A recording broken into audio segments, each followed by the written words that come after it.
Hello everyone and welcome back to JavaScript Lessons on Codecademy. So last time we were still talking about objects and today we're going to be still talking about objects, but today we're going to be talking about the constructors. So we'll explain what that is. Last time we talked about methods, or they work like functions inside objects.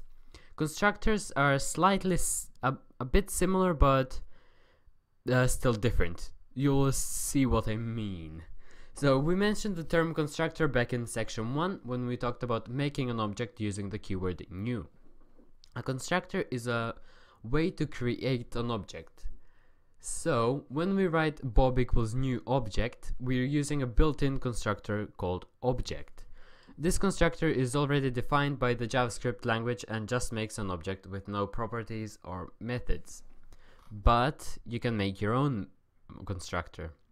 This means we have to add our properties one at a time, just like we've been doing.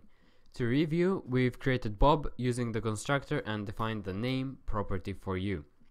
So finish making Bob by defining the age and property, setting it to equal to 20. So bob.age equals 20. Simple. Custom constructors. So now we get into the interesting part. But this approach of adding in properties one at a time for every object is tedious. I think that you will agree. Instead of always using the boring object constructor, we can make our own constructors. So this way we can set the properties for an object right when it's created. So instead of using the object constructor, which is empty and has no properties, we can make our own constructor which has properties. So if you wanted to make two objects which have the exact same things, you wouldn't have to fill them up manually. You can just stick on the constructor and it's going to do it for you. So instead of having 30 lines, you can just have 10 lines. To see how this works, look at our person constructor in lines 1 to 4.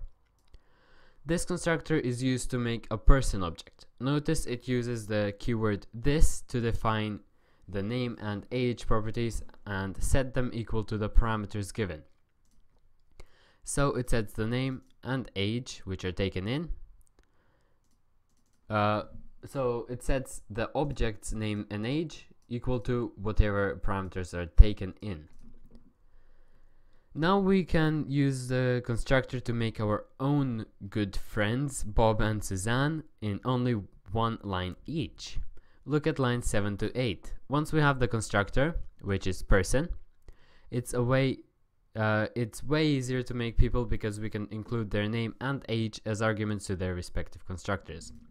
So instead of having to do var bob equals new object, then in two other lines saying bob.name equals bob and bob.age equals, I don't know, 30, you can literally just do that whole thing in one line if you have a pre-made constructor, which is why constructors are very useful. So practice using the constructor to make a new person called George, okay, whose full name is George Washington and age is 275. Interesting. I don't think anybody has lived that long in the past few hundred years. But okay, let's just do that. var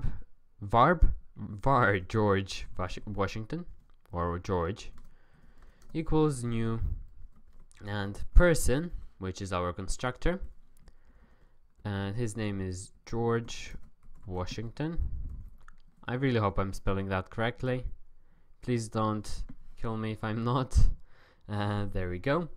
7 submit code, and I did spell it correctly. So basically we created something that we were previously creating in 3 lines in 1 line, which is a lot more efficient. So let's try it out again then. Let's look at another example and practice coding constructors. Here we have made a cat constructor for you with age and color properties. So this is our constructor given.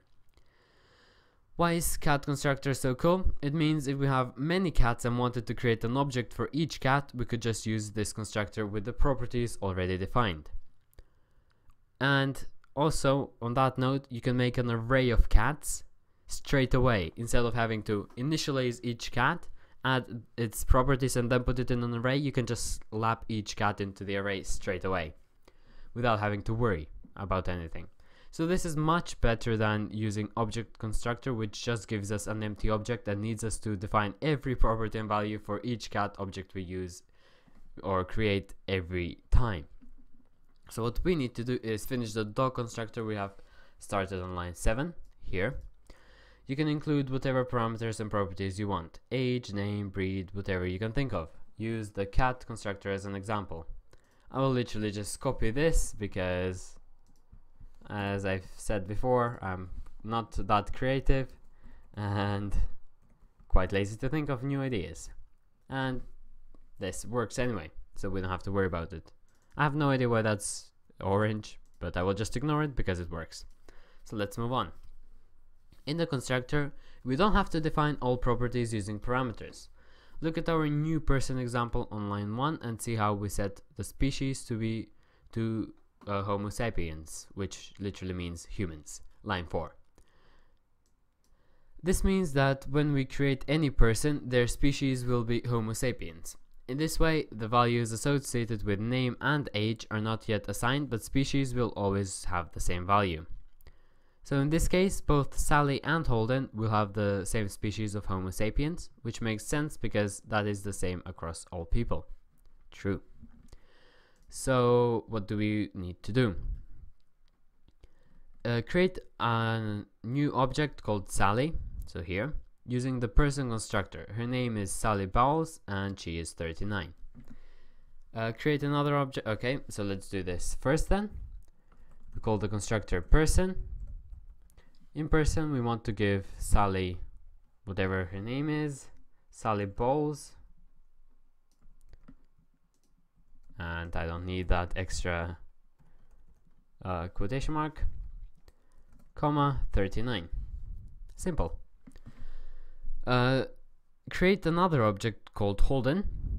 His name is Holden Caulfield and he is 16.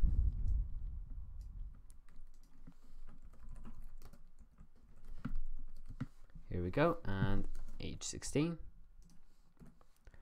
Edit the sentence printed out such that it includes the age of Sally and Holden respectively. Instead of species, we just do age. Oops. Unexpected token parentheses. Okay, that's confusing. Is it just because of the semicolon there? No. What? Where have I gone wrong? Let's just look at the hint.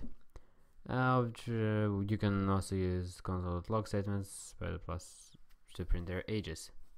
So Sally is species. Edit the sentence printout such that, so we need age instead of species. Have I deleted something by accident? Oh no, never mind. That's not what I'm supposed to do. After the plus, I need to add their age. So Sally.age and Holden.age. Let's see if that works now after I reload the page, because there's something wrong with it. I don't know why that's been happening so often. So cannot read property species of undefined. Holden.species and .species. Okay, I don't know what's going on. I will be back. I forgot one thing. When you're making a new variable, you're supposed to say that it's actually new. So variable Sally equals new person and variable Holden equals new person. And here I also see that for Holden I put 6 years old, although he's supposed to be 16. So let's see what happens if we run that. So as we can see, Sally's species is Homo sapiens and she is 39. Holden's species is Homo sapiens and he is 16. What I would do if I was going to edit this text is put the capital letters for their letters, but for their names, put capital letters for their letters. That really doesn't work. For their names, and that would make me so much happier, but oh well. So let's move on to, I think, the last lesson of today. Constructors with methods. In addition to setting properties, constructors can also define methods. This way, as soon as the object is created, it will have its own methods as well. So here we have a rectangle constructor which sets the height and width properties equal to the arguments, just like our person did with name and age. Notice we have added a calculate area method. This calculates the area of the rectangle in terms of its height and width. So line 11 creates a new object, rex, which makes use of the constructor. You can see how rex calls the calculate area method in line 12 and saves the result in a variable area. So define a new method on line 8 here. Calculate perimeter, which calculates and returns the perimeter for a rectangle in terms of height and width. So that's quite easy. I will just copy this, and instead of times this width, I will do times 4. So, and I will not call it area, but call it perimeter, because otherwise it's quite confusing. So there seems to be something wrong with your calculate perimeter method. According to your code, the rectangle with sides 1 and 2 has a perimeter. Oh, it's a rectangle, not a square. Times 2 plus this width times 2. There we go. So it's basically how you would calculate the perimeter of something. And this is how you would calculate the area of something. It's pretty simple. So let's move on. Constructors in review. Constructors are a way to make objects with the keyword new. So the most basic constructor is the object constructor, which will make an object with no methods or properties. And it's a lot more useful to have your own default constructor already made. For more complicated objects, we can make our own constructors and put in whatever properties and methods we want, which is a lot better. Check out our example to the right to see objects in action. Our rabbit, so this function, constructor defines an adjective, property, and describe myself method. So it has a property of adjective and makes a method of describe myself. I am a whatever adjective rabbit. Recall how these kind of custom constructors are important because they allow us to easily make many similar objects. So what we need to do is create a new object rabbit1 with the adjective fluffy, and a new object rabbit2 with the adjective happy, and a new object rabbit3 with the adjective sleepy. So let's just do this quickly. So new, oops, not new, var and rabbit1, rabbit2, and rabbit3. I'll just copy and paste these lines. Instead of that, do that. There we go. And equals, let's not forget the new actually, new rabbit. And in rabbit, the adjective is gonna need to be fluffy, and the other two with semicolons at the end. So let's do this. Fluffy, happy, and sleepy. Use the method describe myself to do that. Okay, so we also need to use the method to do the same thing. That's gonna need to be done 3 times, and I pressed, wait, does enter also run it? No, control enter runs the thing. Oh, that's interesting. I did not know that. Basically what I'm saying is if you press hold control and press enter, it basically clicks save and submit code. Interesting fact there, I didn't know. So let's finish this off, describe myself, and that should do it, I think. It didn't print it out for some reason, although it's a method and it should have.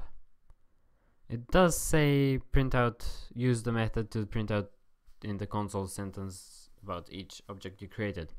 So I actually don't know why it doesn't print it out, but it works. So in normal circumstances, i.e. not in Codecademy, it would probably have worked. So thank you guys so much for watching this video. If you liked it, please click the like button and subscribe. If you didn't like it, please click the dislike button and tell me how I can improve for next time. If you have any questions as well, please feel free to ask in the comments down below. I'll be answering them as soon as possible. So until next time, again, thank you so much for watching, and goodbye.